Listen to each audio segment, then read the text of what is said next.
Assalamualaikum warahmatullahi wabarakatuh. Selamat pagi untuk semuanya. Alhamdulillah wa syukrulillah, kita semua di kesempatan pagi ini masih diberikan kesehatan Allah Subhanahu wa taala, termasuk nikmat yang sangat luar biasa. Semoga kita semua dapat termasuk kategori orang-orang yang pandai dalam bersyukur. Oke, untuk kesempatan kali ini ada beberapa hal yang ingin saya sampaikan. Di video pembelajaran ini kita akan membahas tentang definisi dan juga nama-nama dari Al-Quran, ya, sebagaimana sesuai dengan kurikulum 2013 kita menyesuaikan materinya. Yang pertama yaitu apa itu Al-Quran, terus nama-namanya apa saja, kita akan bahas satu-satu.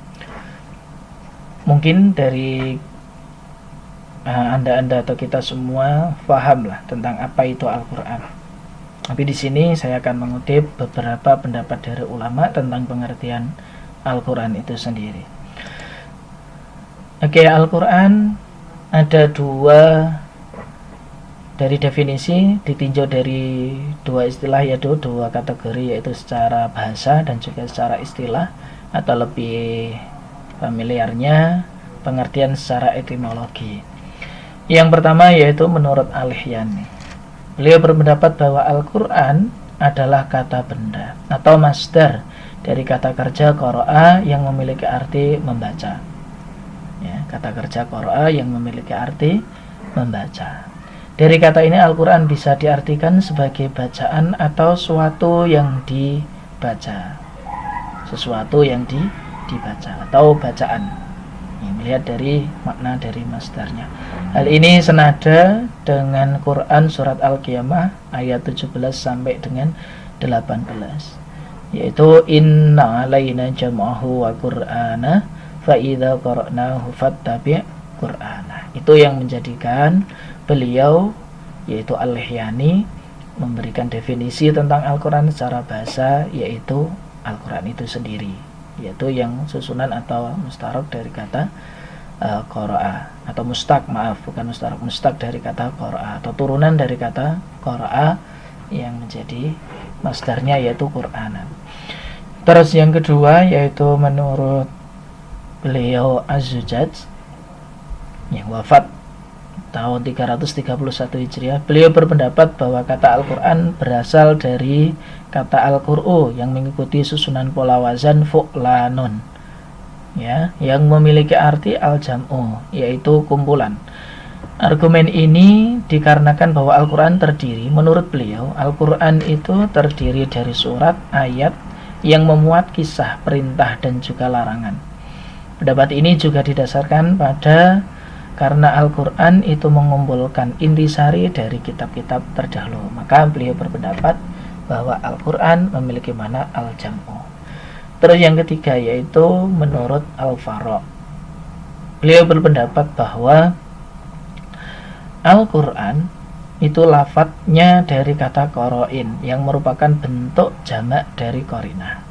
Beliau berpendapat seperti itu karena, ya, pendapat ini didasarkan pada kenyataan bahwa Al-Quran adalah saling membenarkan antara satu dengan yang lainnya. Jadi saling keterkaitan antara satu dengan yang lainnya.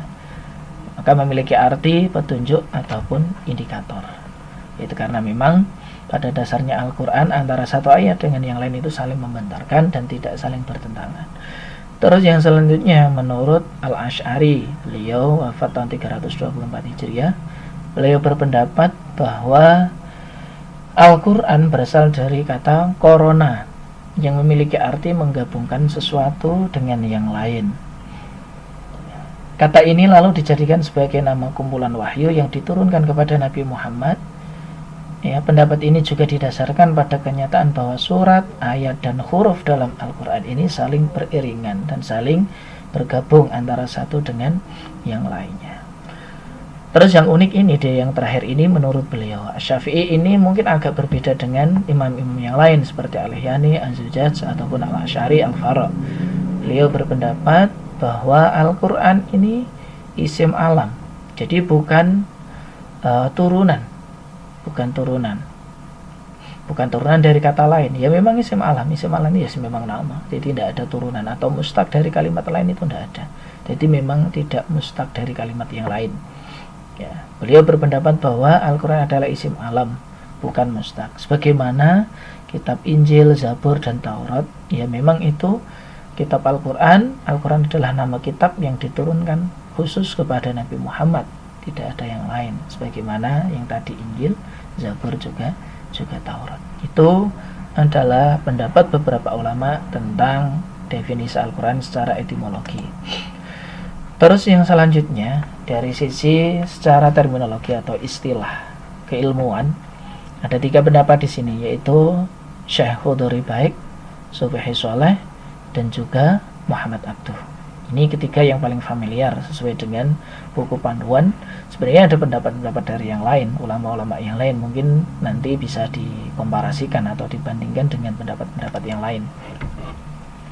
Untuk beliau, Khuduri Baik, beliau berpendapat bahwa Al-Quran adalah Al-Qur'anu huwa al-lafzu al-arabiyyu al-munazzalu ala Muhammad sallallahu alaihi wasallam litadabbur wa tadakkur al-manqulu mutawatiran wa huwa ma tafataini al-mabdu'u bi suratil Fatihah wal makhtumu bi suratin Nas.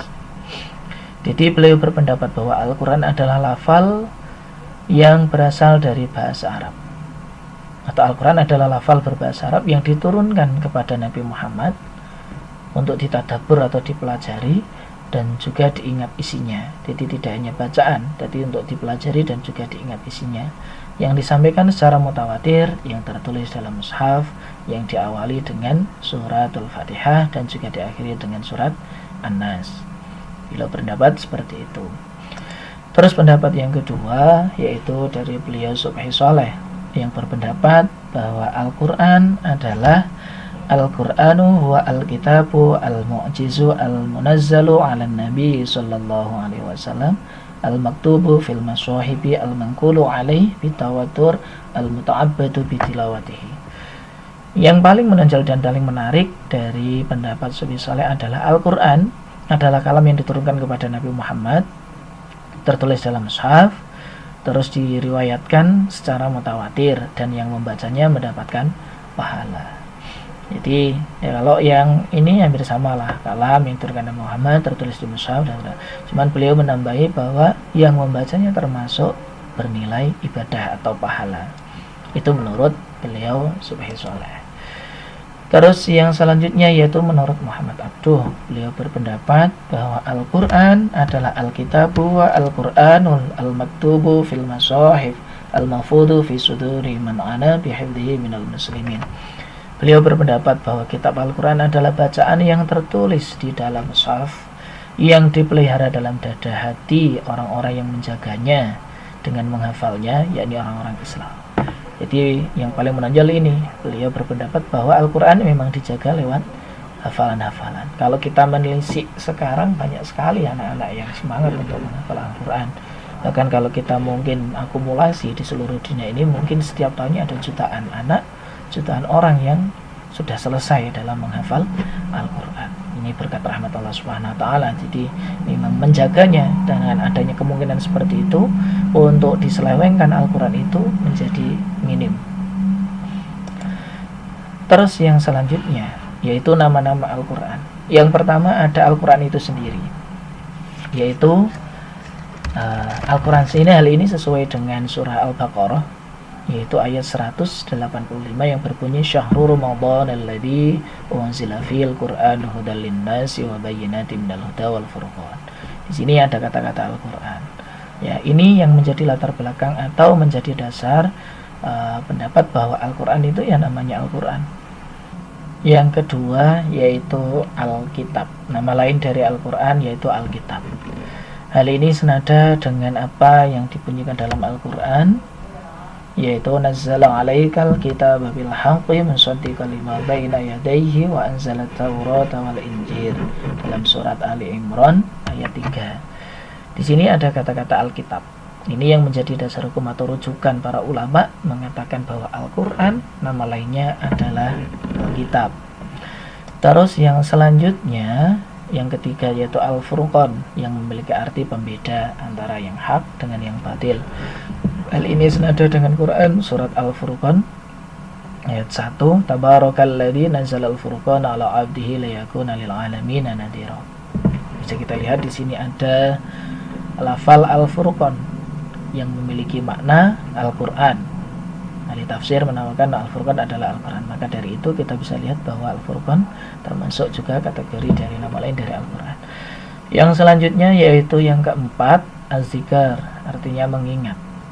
Hal ini senada dengan Quran surat Al-Hijr ayat 9 yang berbunyi Inna nahnu nazzalna dzikra wa inna lahu lahafizun.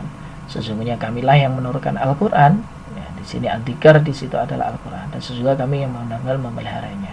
Ini garansi dari Allah, beliau yang akan memelihara Al-Qur'an. Yang selanjutnya, yang terakhir yaitu At-Tanzil. At-Tanzil yang memiliki arti diturunkan, yang diturunkan.